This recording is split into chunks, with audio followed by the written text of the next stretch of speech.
Bumper একটা offer আছে যে আপনার ভিডিও দেখিয়া শেয়ার একটা মারিয়া স্ক্রিনশট নিয়ে দেখাইবা তার লাগে একটা গিফট থাকবো। এখন আমার আজার ভাইয়ের ভিডিও দেখিয়া যদি কেউ আও আইয়া বুঝিন মোবাইল একটা লও তে তার লাগে আজার ভাই স্পেশাল একটা অফার আছে যেটা আমরা সিক্রেট রাখছি দিমই গো।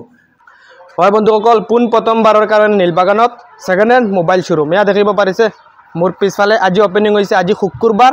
আৰু শুক্ৰবাৰ নমাজৰ পিছত ৰীতি নীতিৰ মাধ্যমেৰে আজি অপেনিং হৈছে ছেকেণ্ড হেণ্ড মোবাইল শ্বৰুম এয়া দেখিব পাৰিছে নীলবাগান বগদাৰ পৰা মাত্ৰ 30 মিটাৰ নিলগত MD হাৰ্ডৱেৰৰ একেবাৰে কাষত লাগি থকা এয়া দেখিব পাৰিছে JM মোবাইল ৰিপেয়াৰিং চেণ্টাৰ। গতিকে আজি অপেনিং হৈছে যোনে সৰ্বপ্ৰথম এই দোকানখনত আহিব তেওঁৰ কাৰণে বাম্পাৰ অফাৰ আছে মানে বহুত ডাঙৰ বাম্পাৰ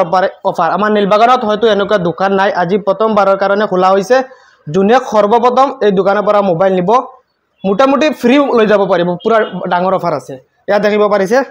বহুত বাম্পাৰ মোবাইল আছে ছেকেণ্ড হেণ্ড মোবাইল শ্বৰুম মই আগতে কৈছোঁ নীলবাগানত নাই গতিকে এবাৰ আহি ভিজিট কৰক আমাৰ নীলবাগানত এয়া দেখিব পাৰিছে ৰিপেয়াৰিং আৰু ধুনীয়াকৈ সজাই পৰাই তোলা হৈছে আজি শুক্ৰবাৰ আৰু নমাজৰ পিছত দোয়া কৰি আজি অপেনিং কৰা হৈছে আমাৰ মুত্তাকিন ভাইৰ দোকান। গতিকে অনুৰোধ জনাইছোঁ এবাৰ ভিজিট কৰিব কিয়নো এটা দামী মোবাইল ল'বলৈ হ'লে 7,000 টকা ডাউন পে'মেণ্ট দি EMI দি বহুত টকা খৰচ কৰিব লাগে। আপুনি ইয়াত যদি আহে তেন্তে মাত্ৰ 4-5 হাজাৰ টকা তেনেকুৱা মোবাইল পাই যাব 4-5 হাজাৰ টকাত 5G পাই যাব 4G মোবাইল পাই যাব মুঠতে এক পুৰা গুড কণ্ডিশ্যন ইয়া চাওক মোবাইল কিয়নো আপুনি যদি EMI কিনে তেনে 30-40 হাজাৰ টকাত এইবোৰ মোবাইল কিনিব লাগিব আৰু ইয়াতে মাত্ৰ 4-5-6-7 হাজাৰ টকাত পাই যাব। তো ইয়াত দেখিব পাৰিছে দোকানখনৰ লুকছ বহুত ধুনীয়াকৈ সজাই পৰাই তোলা হৈছে নীলবাগানত ছেকেণ্ড হেণ্ড মোবাইল শ্বৰুম নাই আৰু আজি প্ৰথমবাৰ খোলা হৈছে আশা কৰিছোঁ আপোনালোকে এবাৰ এই ভিজিট কৰিব। দোকানখনৰ শ্বৰুমখনৰ স্বত্বাধিকাৰী মুত্তাকিন চৌধুৰী তেওঁৰ পৰা জানিম কি জনাব আচলতে আমাৰ ৰাইজক আপুনি ইমান ধুনীয়া এখন আজি দোকান অপেনিং কৰিছে। আসসালামু আলাইকুম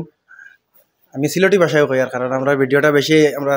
নীলবাগান সাইটর বা মুড়াদার সাইটর এরা মানুষে দেখবা গতিকে আমি যেহেতু কই আর তো ইলা আপনার সেকেন্ড হ্যান্ড মোবাইল আমরা এই সাইডে খুব কম দোকান আছে মানে ইলা দোকান হইতে গেলে নাই তো ওই হিসাবে আমরা আজকে নীলবাগান এখন দোকান খুলছি যেটা সেকেন্ড হ্যান্ড মোবাইল কম দামে পাওয়া যায়। দেখুন আপনি একটা 5G মোবাইল লোয়াত গেলে কমসে কম আপনারা ডাউন পেমেন্ট দেওয়া লাগবে প্রায় 7 থেকে 8 হাজার টাকা মোবাইল একটা এগো দেওয়াও লাগবো তো অন্য আপনি যে ডাউন পেমেন্ট হগুন্দি দিতে হগুন্দি আপনি ডাইরেক্ট মোবাইল লইয়া যায় এর থেকে আর কমে পাইবা মোবাইল প্লাস আপনারা ডাইরেক্ট মোবাইল লইয়া যাইতে কি ভাড়া। আর আজকে আমরা যেহেতু ওপেনিং করছি আজকে লাগে আমরা একটা বড় অফার রাখছি একটা বড় আমরা অফার রাখছি তো যেইন পয়লা কাস্টমার আইবা তার লাগে একটা বহুত বড় অফার আছে যেটা আমরা সিক্রেট রাখছি সারপ্রাইজ এগুলো সারপ্রাইজ হিসাবে আমরা রাখছি। দোকানের লোকেশন হইল গিয়া নীলবাগান ওভারব্রিজের পশ্চিম সাইডে কামাল মার্কেট MD হার্ডওয়্যার যে আছে MD হার্ডওয়্যারের 2 দোকান করে MD হার্ডওয়্যারের লাইনও কিন্তু হি সাইডের লাইনও নাই MD হার্ডওয়্যারের লাইনত 3 নম্বর দোকান ওখান যেখানের নাম আছে কি JM মোবাইল রিপেয়ারিং সেন্টার আর ভিডিওত আপনারা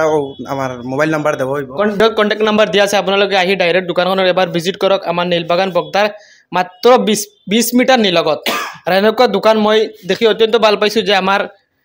যুৱকসকলে ইমান কষ্ট কৰি বা ইমাৰ্জেঞ্চি কেতিয়াবা ঘৰত মোবাইলৰ প্ৰয়োজন হয় তেতিয়া আপুনি হাজাৰ টকা খৰচ কৰিব লাগে মাত্ৰ ইয়াত 4-5-6 হাজাৰ টকাত আপুনি ধুনীয়াকৈ ছেকেণ্ড হেণ্ড ভাল মোবাইল পাই যাব। সেকেন্ড হ্যান্ড মোবাইল পাওয়াও যায় প্লাস এগুলো যদি আপনার 2 মাসের বা 3 মাসের যেগুলো জেলা আমরা আইসে তাহলে আমরা গ্যারান্টি ওয়ারেন্টি সব আমরা দিয়া দিব প্লাস আর যদি আপনারা চাইন যে মোবাইলের ডিসপ্লে লাগাইতা বা মোবাইলের চার্জিংও বেড়া হয়েছে রিপেয়ারিং টাইপের যে বস্তু আছে ও বস্তুগুলো আমরা দোকানতে মোবাইলের সকলো রিপেয়ারিং ইয়াত কৰা হয় আপোনালোকে এই শ্বৰুমখনত আহি এবাৰ ভিজিট কৰক লুকছটো চাওক কিমান ধুনীয়া যোনে সৰ্বপ্ৰথম অপেনিং হৈছে আৰু যোনে সৰ্বপ্ৰথম আহি এটা মোবাইল কিনিব এটা ডাঙৰ বাম্পাৰ অফাৰ আছে আৰু এই অফাৰটো ইয়াৰ পৰা আহি লৈ যাওক এয়া চাব পাৰে ধুনীয়াকৈ। গতিকে মই অনুৰোধ জনাম এবাৰ আহি ভিজিট কৰক আমাৰ নীলবাগান বগদাৰ পৰা মাত্ৰ 30 মিটাৰ মান দূৰত আছে দোকানখনত আহি এবাৰ আহি ভিজিট কৰি লৈ যাওক মোবাইল আপোনাৰ মোবাইলৰ সকলো সমস্যা ইয়াত সমাধান কৰিব পাৰিব।